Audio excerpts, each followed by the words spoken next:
जम्मू कश्मीर में daily wages का मुद्दा बहुत पुराना है। तकरीबन 25-30 साल पुराना यह मुद्दा।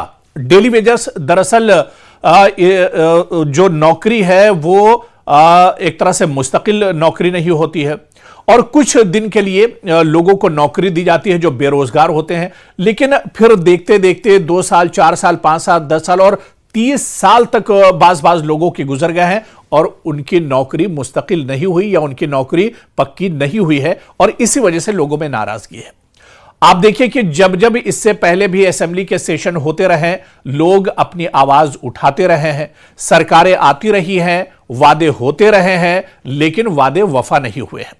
उमर अब्दुल्ला सरकार इस बार जब बनी साल 2024 में, तो उस वक्त भी उमर अब्दुल्ला सरकार ने अपनी पहली कैबिनेट में यह कहा कि 6 महीने में इस मसले को हल किया जाएगा। इस पर एक कमेटी बनाई गई है, रिपोर्ट आएगी। 1 साल से ज्यादा का वक्त अब गुजर चुका है, ना कोई रिपोर्ट आई, ना इस पर कोई बात हुई। जब हंगामा एक बार फिर से डेली वेजर्स ने किया है तो सीएम उमर अब्दुल्ला ने सदन में कहा था कि डेली वेजर्स की मांग पूरी की जाएगी। अब फिर डेली वेजर्स बड़ी तादाद में सड़कों पर उतरे हैं। जम्मू में आज हजारों की तादाद में डेली वेजर्स निकले और उन्होंने कहा कि सीएम उमर अब्दुल्ला के वादे पर हमें भरोसा नहीं है, सीएम उमर अब्दुल्ला के बयान पर हमें भरोसा नहीं है, क्योंकि सीएम उमर अब्दुल्ला ने कहा था कि 6 महीने में उनके वादे पूरे किए जाएंगे, इस पर काम किया जाएगा, लेकिन वो रिपोर्ट कहां है? आज 1 साल से ज्यादा का वक्त गुजर चुका है, लेकिन इस पर कोई रिपोर्ट सरकार की तरफ से नहीं आई है। तो ऐसे में डेली वेजर्स में काफी ज्यादा नाराजगी है।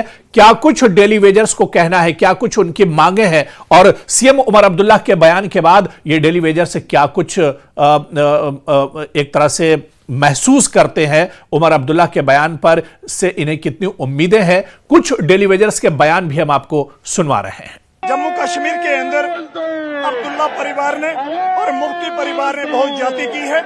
जम्मू कश्मीर के डेली वेजरों के साथ घोर अत्याचार हुआ है। फारूक अब्दुल्ला की सरकार से लेकर मुफ्ती मोहम्मद सईद की सरकार हो, महबूबा मुफ्ती की सरकार हो, और जहां तक ताल्लुक कांग्रेस का है, कांग्रेस ने डेली वेजरों को जहर दिया है, जहर। आज भारतीय जनता पार्टी के 29 विधायक जम्मू में उमर सरकार के आगे सरेंडर करे हुए हैं, डरे हुए हैं, और एलजी मनोज सिन्हा की टीम जम्मू कश्मीर के आर्थिक जो संसाधन हैं उनकी कमीशन को लेकर अलग अलग राज्यों में पेश किया जा रहा है। मेरा आपके चैनल के माध्यम से कहना है कि हम सड़कों पर आते क्यों हैं? जम्मू कश्मीर की मीडिया, देश की मीडिया इसके ऊपर डिबेट्स में ले, आकर डेली वेजर बार बार सड़कों पर क्यों आते हैं? आज कहां तक जाएंगे? सिविल सचिवालय पहुंचेंगे? हमारा तो मानना है हम सड़कों पर आए नहीं, हमारी तरफ से ये नारा नहीं है, ये उमर अब्दुल्ला की सरकार का नारा है कि जम्मू कश्मीर के 60,000 डेली वेजरों को हम रेगुलर करेंगे। डेली वेजर्स की तरफ से आज जम्मू में प्रोटेस्ट किया गया है। कल भी हमने देखा कि सीएम रेजिडेंस के घेराव की कोशिश की गई, क्योंकि जब से बजट पेश किया गया है डेली वेजर्स को लगता है कि कोई भी कॉन्क्रीट पॉलिसी उनके लिए नहीं आई है, जिसके लेके जो है प्रोटेस्ट किया गया है। क्या आप कहेंगे, क्योंकि लगातार जो है डेली वेजर्स में गुस्सा जो है वो बढ़ रहा है? देखिए, पिछले 4 साल से चाहे एलजी प्रशासन था, उमर साहब ने इलेक्शन मैनिफेस्टो में और उसके साथ जितनी पॉलिटिकल पार्टी जम्मू कश्मीर में, हमने इस मुद्दे को इतना गर्म रखा, सबको मजबूरी में इलेक्शन मैनिफेस्टो में इसको रखना पड़ा। उमर साहब ने रखा था, उनकी सरकार बनी और सरकार बनने के बाद वो उनकी ढिलमुल नीति थी कि हमें स्टेट मिलेगी तो हम इनको रेगुलर करेंगे। फिर हमने 10 मार्च को सचिवालय का घेराव किया, हम पे लाठीचार्ज जबरदस्त हुआ। उसके बाद एक दिन के बाद 11 मार्च को उमर साहब ने फ्लोर पे असेंबली के अंदर घोषणा की कि एक कमेटी बनाएंगे जो इनके लीगल एस्पेक्ट वो सारी चीजें देखें, और कमेटी का टाइम 6 महीने के अंदर रिपोर्ट देना था। आज 10-11 महीने हो गए, ना उस कमेटी की रिपोर्ट का पता। हाँ, 6 तारीख को बजने उमर साहब ने हमारे लिए बोला, लेकिन बोला ये वो हमें समझ नहीं आया। हम क्लियर चाहते हैं कि किस एसआरओ के तहत आप रेगुलर करने वाले हो और किस पोस्ट पे रेगुलर करने वाले हो, क्या हमारे पे ग्रेड होंगे, और पहले फेज में जो जल शक्ति पीएचई डिपार्टमेंट है उसके 30-32 हजार लोग, कितने लोग रेगुलर करने वाले हो जो रेगुलराइजेशन में नहीं आएंगे? सेकंड फेज तक उनकी जॉब सिक्योरिटी क्या है? ये हम अपना सोशल सिक्योरिटी चाहते हैं, क्योंकि आज से 4 दिन पहले हमारा एक साथी 7 फरवरी को जो लोगों को उम्मीद थी सरकार से कि ये सरकार हमारे हक में फैसला करेगी, वो उम्मीद टूटी, दिल टूटे। एक साथी को हार्ट अटैक हुआ, वो पूरा हो गया। इसीलिए हम ये कहते हैं, आप क्लियर कीजिए स्टैंड, हमारे दिल ना तोड़िए। हम बद्दुआ देते नहीं है, लेकिन दुआ दें। ऐसा आपने को काम आज तक डेली वेजेस कैलकुलेट के लिए उमर साहब किया नहीं, अपनी सैलरी बढ़ा ली। और जहां तक मुझे नॉलेज है, पूरे इंडिया में, पूरे हिंदुस्तान में सबसे अगर ज्यादा तनख्वाह किसी की प्रपोज की वो जम्मू कश्मीर के एमएलए की है।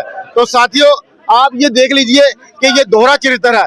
अपनी सब है लेकिन गरीबों डेली वेजेस जो 24/7 कोरोना में काम करने वाला है, जिसने मिलिटेंसी में काम किया, जिसने फ्लड में काम किया, इंडो पाक युद्ध में काम किया, उसके लिए सरकारों के पास तारीख की तारीख है। अब आप क्या कहेंगी मैडम, क्या कहेंगी आप काफी देर से प्रोटेस्ट कर रहे हैं यहाँ पे।